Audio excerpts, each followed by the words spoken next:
Enough talk. Let's get started. Hey, and welcome to The Wash, the new Seattle sports show from the worldofsportsnetwork.com. It's all your Seattle sports, all in one place. My name is Lester, and I'm going to be your host, but we got a whole team of people working behind the scenes here. Whole bunch of passionate sports fans. Because here's the deal. We're a bunch of East Coast guys, and we're all passionate about our sports. I'm Philly, Marcoux is New York, Guru's from DC, but we all live here now. And the Seattle scene is just as passionate as where we're from. So we see you. We see you causing earthquakes at Seahawks games. We see you chanting in the rain for the Souders. We see you selling out rugby games in Tukwila. We see you not supporting those thieving bastards down in Oklahoma City, which we love. And we get it. We share your passion. And we're here. We're all in. We're in on the Seahawks. We're in on the Mariners. The Storm, the Sounders, the Seawolves, the Rain, whatever they want to call the new hockey team. Go Grunge. We're also in on the Huskies and the Cougs, and we're on the Red Hawks and the Bulldogs. We're on the Eagles. We're on the Thunderbirds, the Defiance, the Rainiers, all of it. So here's the deal. You can count on us to be homers. We're here to cover the teams, we're here to analyze the games, and we're here to second guess everybody. But you can bet that we're rooting for Seattle every time. Unless they're playing the Phillies, of course. All right, so that's it. It's The Wash. If it happens in Seattle sports, it comes out in The Wash. It's that simple.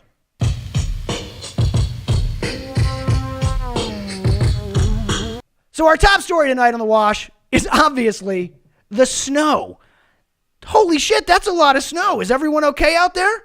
I mean, I know you've at least bought enough bread. I've seen the photos. We got enough bread to last us till at least March. So we got that. But I got to tell you, even as an East Coast guy, that was a lot of snow. I shoveled 4 times over the weekend. That's my quota, man. I love the winters out here because when it snows, the whole city shuts down. It's great. I love the idea that everybody gets a snow day. Back east, that doesn't happen. So kudos to Seattle. I love my snow days. I get to stay home. It's fantastic. As far as I'm concerned, we can snowpocalypse every weekend. But, you know, even as we're here drowning and buried in snow still weeks later, it seems, we know that life begins again because this week, spring training begins. And our actual top story is the Mariners spring training finally getting going down there in Arizona. Now, I have to admit, it's going to be probably a bit of a rough year for the Mariners, but now's the time to get on board. Buy in, buy low, because there's plenty of seats on the bandwagon. This was a team that it seems that they're making some changes. They're reimagining their roster, as Jerry Dipoto likes to say. And it's been a tumultuous offseason. Last year, the Mariners overachieved for about half the season, and then it all started to fall apart. They were one of the leading candidates in the AL West to make the playoffs and fell apart at the end. Because the truth is, they're probably just not good enough. Probably not one of the top 5 teams in baseball, in the American League. And in baseball, that's all you get. 5 teams make the playoffs. Good luck, everyone else. The Mariners are probably not one of those teams. So, to a Philly sports guy, what it looks to me is that this team is processing. You know, like the Sixers did. They're not necessarily tanking, because that's misunderstood. But at the same time, they're building to win in the future. It's a recognition that we're probably not going to win now, and mediocre kind of sucks.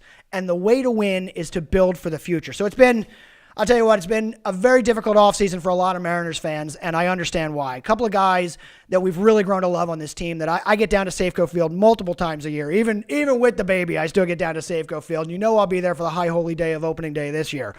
But tough to see some of these guys go. The fire sale, if you will, started last November with Mike Zunino, beloved catcher Mike Zunino, being traded to the Rays for a couple of prospects, including Malik Smith, who made his way through Seattle on the way to Tampa Bay the first time around, and he'll actually probably be starting in center field this year. It should be very exciting to watch him grow.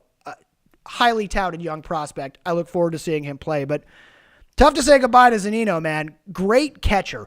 Really could call a game, knew how to work the pitching staff, knew how to work the balls and strikes, knew what the team was doing, but wasn't hitting. Barely over the Mendoza line last year at 201. That is not going to cut it in a team that wants to try and compete. So they shipped him off to the Rays, and we're working with some prospects because that's the other side of this. You got to go with the young guys on long contracts that you can develop. You got to look for that hidden talent, and you got to try and break guys in that no one has and build up the core. We've seen the Astros do it, and it's why we're not one of the 5 teams in baseball in the American League right now, is because they're still benefiting from this process that they went through 5 years ago. So Zunino's gone. Then the big trade is James Paxton, the big maple, threw the no-hitter last year, gets traded to the Yankees. And I don't know if you've seen the photos of James Paxton without his beard and that clean-shaven Yankees look, but it's a little strange, man. I don't know if it works. I miss the big guy up there on the mound with the beard, but we got a couple of good prospects in return, including Justice Sheffield. He was one of the highly ranked Yankee prospects. Could be good for this team. Fire sale continues. We needed a catcher, so they move middle reliever Alex Colon to the White Sox for catcher Omar Narvaez, who is slashing 274, 366, and 379. That's a pretty good slash line, and he's certainly going to be an improvement in the offense over Zunino, but probably not behind the plate. So, again, working with the young staff, got to teach him how to do this, get him feel his legs out here in Seattle, and make sure it all works out. Then the big trades happen. And these might not be the guys close to the heart, but these are some of the big trades. Robbie Cano and Edwin Diaz get traded to the New York Mets for a collection of prospects. This is a pure salary dump of Robinson Cano. This is a guy who's really performed up to his contract. It's tough. It's tough when you give guys long-term contracts like Seattle gave to Cano. But the fact of the matter is, aside from the stint on last year when he was out of the game for the PEDs, he really performed very well for this team and did what he was supposed to do, carried a big stick. Hate to see him go. Great Mariner. Would have loved to see him play here, but you got to move on. You got to make some changes. We'll watch him down there on the Mets, I suppose, terrorizing my Phillies. Speaking of my Phillies, the other big trade was the Mariners shipped off Gene the hitting machine Segura to the city of brotherly love in exchange for J.P. Crawford, who was a highly touted Phillies prospect who never quite found his way in that organization. Oft injured, but a lot of potential. A lot of belief in J.P. Crawford. As a Philly fan, I still believe in J.P. Crawford. I think that's a guy that's going to do really well for the Mariners. And the truth is, the Mariners staff loves him. They've loved him all the way along. This was a team that has had their eye on Crawford for a while. So hopefully he'll do good things at shortstop for there. Then, of course, the Mariners also in the offseason, they signed Yusei Kikuchi, the Japanese player. So they're not just resting on their laurels. They pick up Domingo Santana in a trade from Milwaukee. They got Edwin Encarnacion from Cleveland. They got Hunter Strickland as a free agent. So they're putting some veterans around. They got some exciting new talent. They got some new things here. It's going to be fun down there at the stadium formerly known as Safeco at T-Mobile Field, which, again, is going to take a little bit to get used to, like this team, but should be fun to watch. This is not a team that's going to win the division, but it is a team that's going to win some games, and it's going to surprise some people. And one of the reasons I love baseball is I love watching them develop players. I love watching a team build. There's no better payoff than watching it come together down the road. And you got to get in early. You got to get in the bandwagon now. So join us. Plenty of room on the Mariners bandwagon this season. I'll be down at T-Mobile Park and really looking forward to it. Preseason getting underway. Spring training going on right now. Pitchers and catchers reported. Rest of the team comes down on the weekend. We'll get this up and going and see what we can finally do. The first preseason game is Thursday. February 21st against division rival Oakland A's. So watch for baseball. It is back. Life begins again. All right. Hey, speaking of preseason, the other big preseason play right now is the Seattle Sounders have started their preseason as well. Now, they're actually underway. They've been training in California for a few weeks, and games have gotten underway. Last season, tough season for the Sounders. They started off in rough fashion because a bunch of the guys were playing on the World Cup teams. But when it all came together, they put a run on at the end and really made a run towards the playoffs. Lost in heartbreaking fashion, a wild playoff game against the Portland Timbers, which was won on penalty kicks. So it was a tough way to go out. But after the beginning of the season, just to get where they did was kind of a victory for the Sounders. Now this year, they're going back at it with essentially the same team. They've lost Ozzie Alonso, who's now playing in Minnesota, but the rest of the core of the team is essentially there. I wish I had better news about how the preseason started. They've dropped their first two here in the preseason. They lost against the Houston Dynamo last week, and then this week they dropped the game to the Portland Timbers. So hopefully we'll get it back up and going. Yeah, boo. So they got a game coming up on Saturday the 16th. And at home against FC Dallas, and then they've also got a game on the 20th against Club Nacional de Football. I hope I got that right. Club Nacional de Football. And then they open their season on March 2nd against FC Cincinnati, which, interesting to note, is actually FC Cincinnati's first game ever. It's a brand new team in the MLS coming to Seattle for their first game. So let's welcome them right with a loss. Get out there, Sounders, and let's pick up a win and get this season off to a good start. All right, so we got speaking of the pro play here. Before we turn our attention to some of our other top stories, which is the UW 12-game winning streak being snapped this week, we got to talk a little bit of Seawolves with our man Marku. Marku, why don't you come in here and talk to us for a bit? Now, the Seawolves, Marku, welcome. What's up, Lester? Good to see you. Happy to be here. Thank you. The Seawolves are the Major League Rugby team, the 2018 MLR champion Seattle Seawolves. They play down there in Tukwila. I see you wearing the gear, looking good. Seawolves.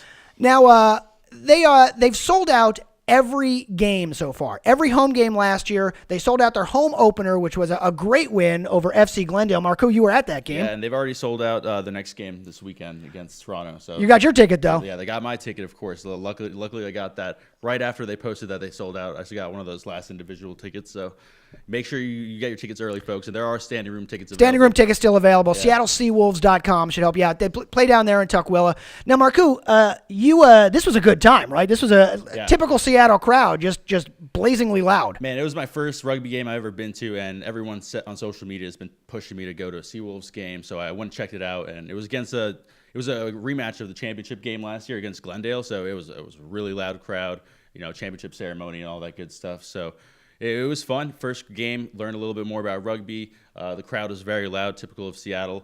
This is another sellout, and they're expected to have another one this week against Toronto, a new team in the MLR. So it's gonna be fun. So now you're a bit of a convert on this now to the Seawolves. Yeah. Into this and watching this. I'll tell you what, seems like a good time. You can follow Marku on Seattle's Sports. That's Seattle S Sports on Twitter. He's covering the Seawolves down there for us, and he was at the last game. He's going to be at this one. Make sure you check him out there. Follow him at Seattle Sports, and we'll get those updates.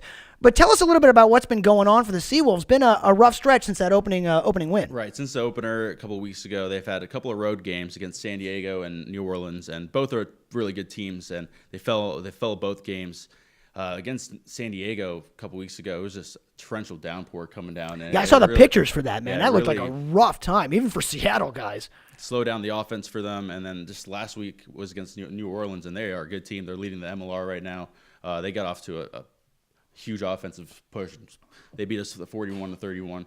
So it's just they got to get back on the right track. They got a home game, sell out. It's a new team, so hopefully they can put their experience behind them. Another expansion team. Hopefully pick up a win, get this back on the right track. Yeah, they have two expansion teams in a row in the next couple of weeks. They have two home games in a row. The next game's going to be against Toronto Arrows, and then next after that it's going to be the rugby team out of New York, RUNY. RUNY. The Rugby United.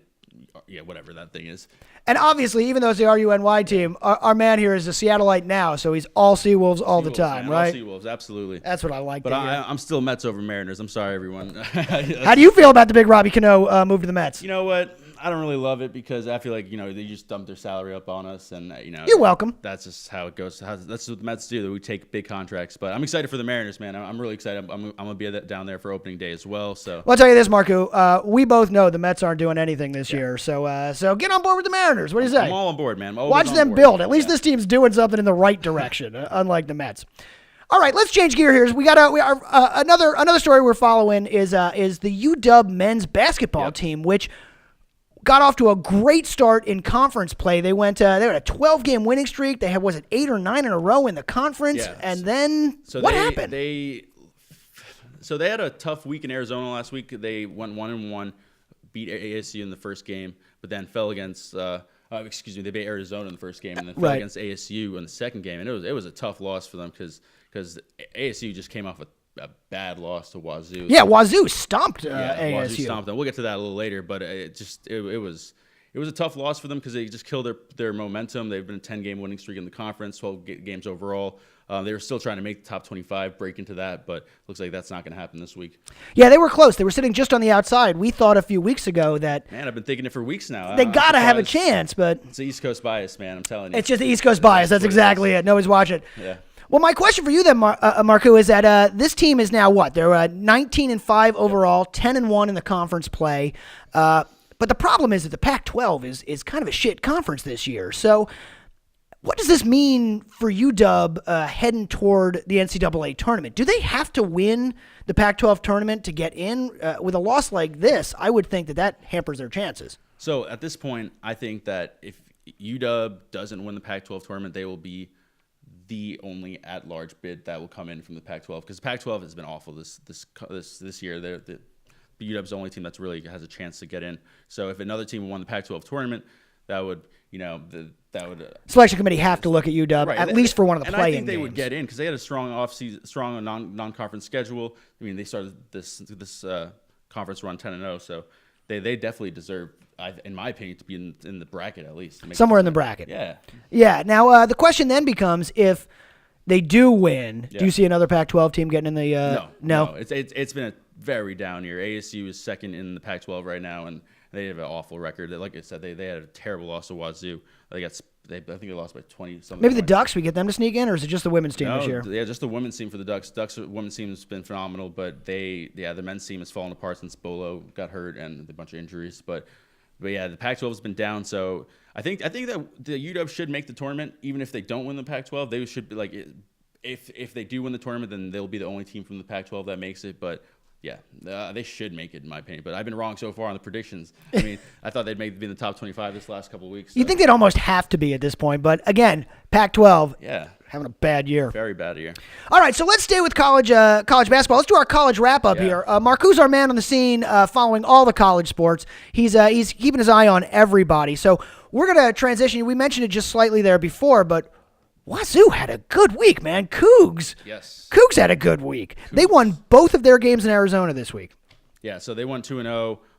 They put a beatdown on ASU and just Arizona. It was just a good week for senior Robo Franks. Yeah. He went off, had 32 points, 34 points, snapped a 5-game losing streak that they were on. So that was good for their team chemistry, and both on the road. So that road wins are absolutely huge for teams' chemistry.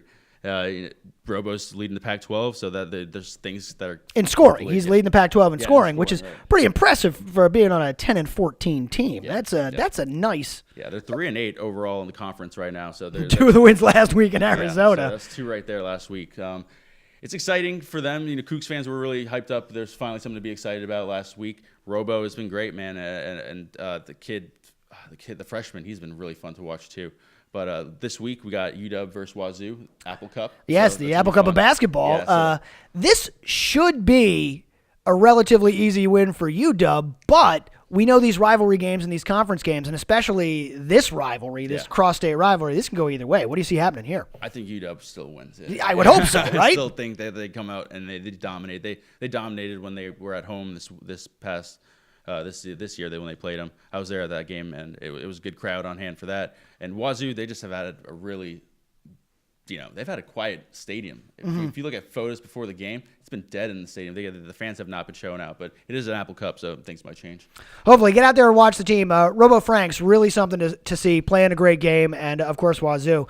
So also on the other side of the state then is the big boys, the ones dominating the discussion really for this state, is the Gonzaga Bulldogs. Yeah.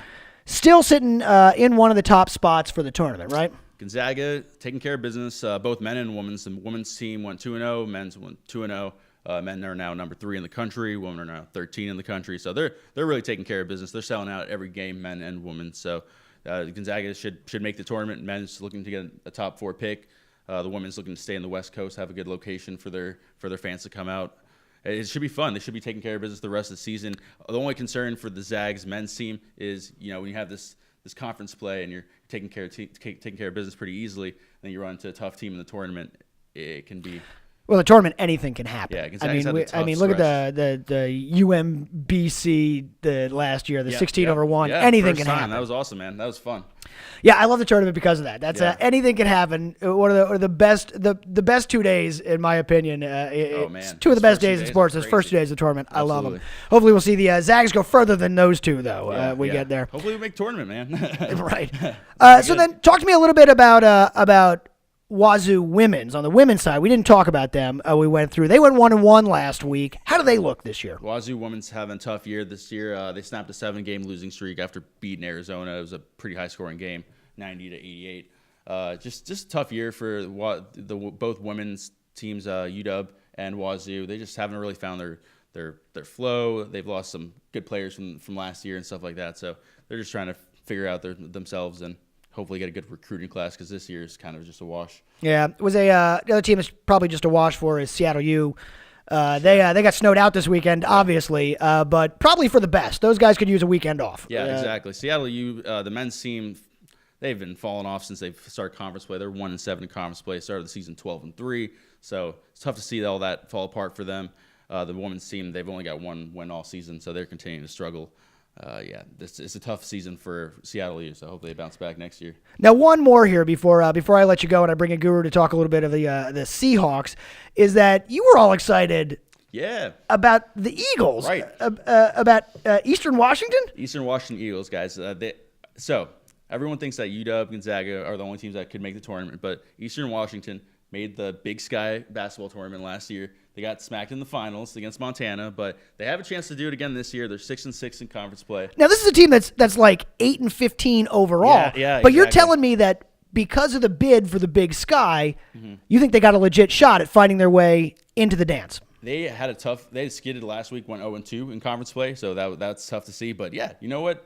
Eastern Washington is a team to watch. They have the experience. They have they made it to the finals last year, so they were one game away from the big dance already. So they are hungry for it. They had a tough non-conference schedule too. So for a small team to go out and play those big schools that they did, it's very impressive. And then they come back into conference play and do what they're doing. So yeah, you got to keep an eye on the Eagles. They are a local team and they're fun to watch. They shoot a lot of threes. They let it fly. That's their logo. Their hashtag. Let it fly, guys. Let it fly. Yeah.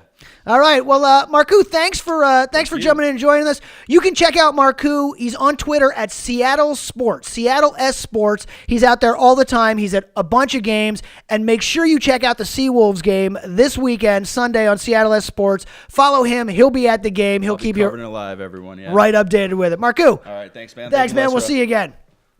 All right, so before we get out of here, we got to talk a little bit about the Seahawks, because if there's anything, it's that this is the top talking team in the league right now. We know the Seahawks dominate Seattle. It's a year-round league, and it's a year-round conversation. We actually just happen to have a little bit of news with the Seahawks, so I'm going to bring my man, the Guru, in to sit down and talk a little Seahawks. Guru, it is good to see you. Yes, sir, yes, sir, yes, sir, yes, sir. You can see the Guru on Guru's Film Room on Instagram. Instagram at Guru's Film Room. It's just his thoughts. And you can catch me and Guru every week on Trash Talk Radio. TrashTalkRadio.com, everywhere you can find podcasts, and at the World of Sports Network YouTube page, which you should go to right now and subscribe. World of Sports Network YouTube page. Subscribe to it. It's where you can find us, The Wash. It's where you can find us, Trash Talk Radio. We got all kinds of other good stuff there. Go there and subscribe. Guru, my man, it is good to see you. Hey, man.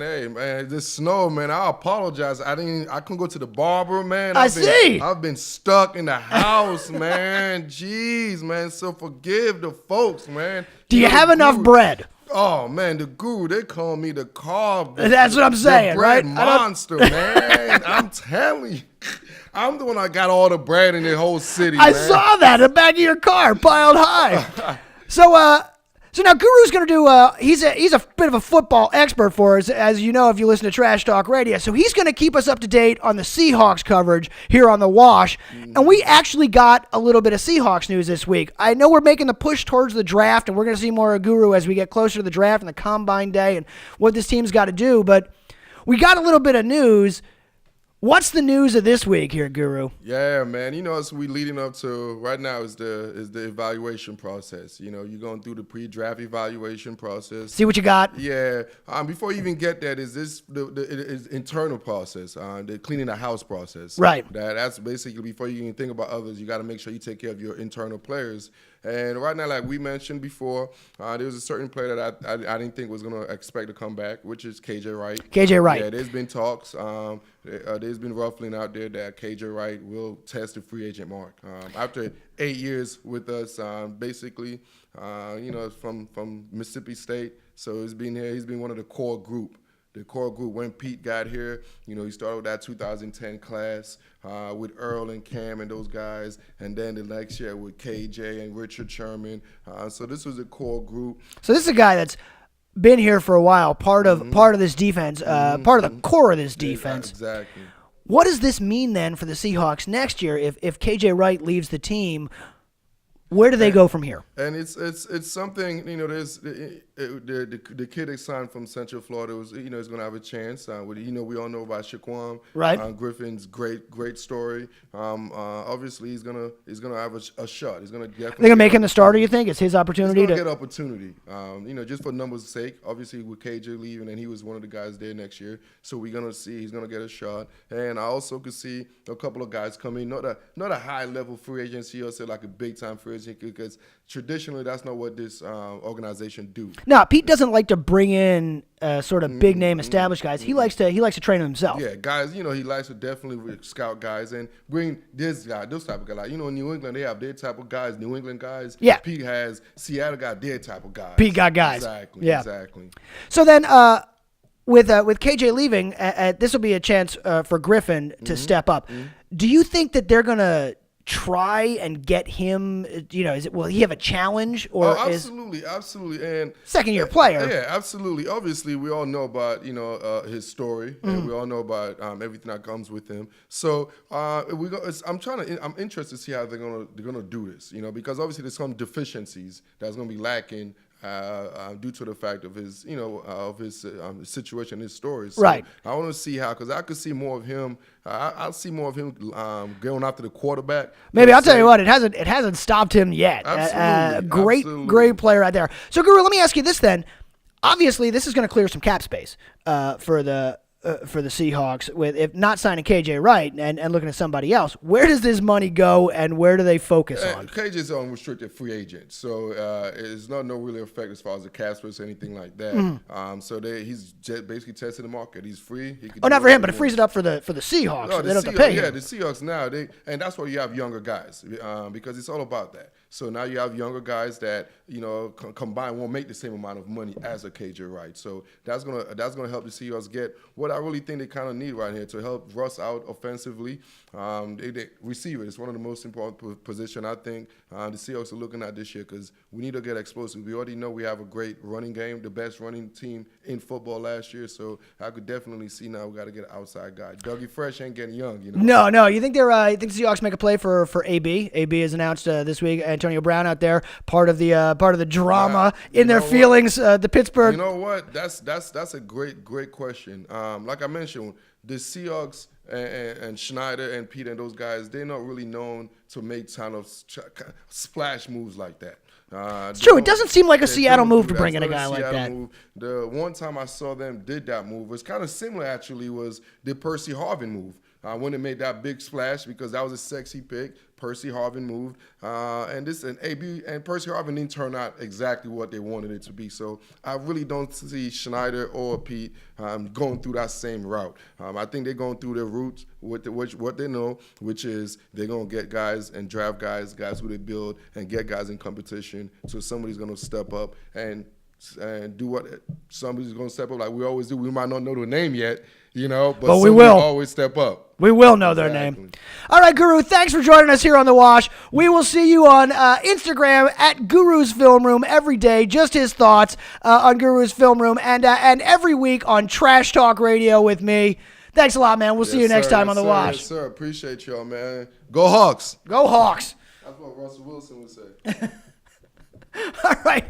And before we get out of here for the week, I want to just talk real quickly about a couple of brief things here. We're going to talk a little bit about the end of the show. We got some cool news to go out on.